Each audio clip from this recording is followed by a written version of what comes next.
Assalamualaikum warahmatullahi wabarakatuh. Perkenalkan, nama saya Muhammad Eldraza Mansur dengan NIM D1B12105 jurusan Agroteknologi Universitas Haloleo.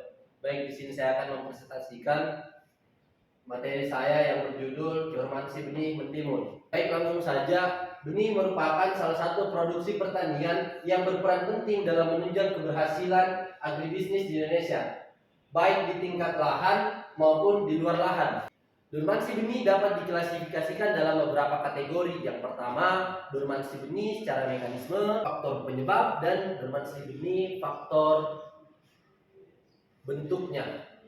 Faktor penyebab dormansi dapat meliputi kondisi lingkungan yang tidak sesuai, penghambat perkecambahan yang terdapat dalam benih, atau pengaruh hormonal dan fisiologis tertentu. Mekanisme dormansi dapat melibatkan lapisan keras pada kulit biji yang menghalangi air dan udara masuk ke dalam benih, penghambatan hormon yang mengendalikan perkecambahan, atau embrio benih yang belum matang sepenuhnya. Bentuk dormansi benih dapat berbeda-beda antara jenis spesies tanaman dan bahkan antara varietas yang berbeda.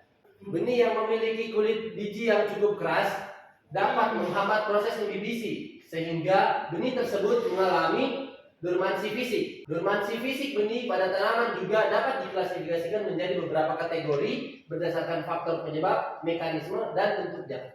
Tipe dormansi benih berbeda antara semua jenis benih. Dormansi benih terbagi ke dalam dormansi embrio, dormansi kulit benih, dan dormansi kombinasi dari kedua dormansi tersebut, yakni dormansi embrio dan dormansi kulit benih. Dormansi fisik disebabkan oleh pembatasan struktural terhadap perkecambahan biji seperti kulit biji yang keras dan kedap, sehingga menjadi penghalang mekanis terhadap masuknya air dan gas-gas ke dalam biji. Dengan kata lain, dormansi yang mekanisme penghambatannya disebabkan oleh organ biji itu sendiri. Kemudian proses dormansi pada biji mentimun melibatkan beberapa tahap. Yang pertama, biji mentimun mengalami dormansi fisiologis setelah mencapai masa kematangan.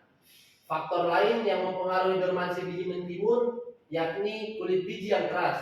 Kulit biji yang keras seperti yang saya jelaskan pertama, yakni mencegah masuknya air dan udara ke dalam biji sehingga menghambat perkecambahan. Untuk mengatasi dormansi kulit biji, maka dilakukan perlakuan fisik seperti scarification atau pengeringan kulit atau perlakuan kimia tertentu.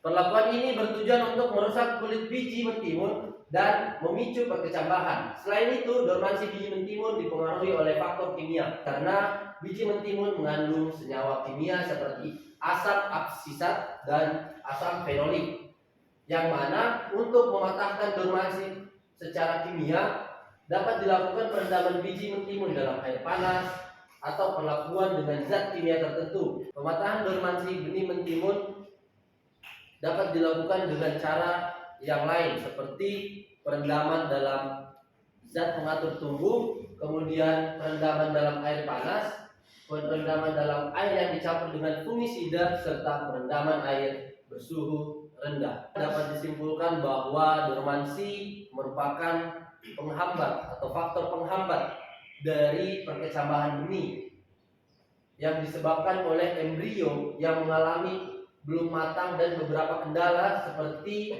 kulit benih yang tebal serta menutupi jaringan benih. Dormansi pada benih mentimun adalah suatu mekanisme alami yang mempengaruhi perkecambahan dan pertumbuhan biji mentimun. Demikian presentasi dari saya, kurang lebihnya mohon dimaafkan. Wassalamualaikum warahmatullahi wabarakatuh.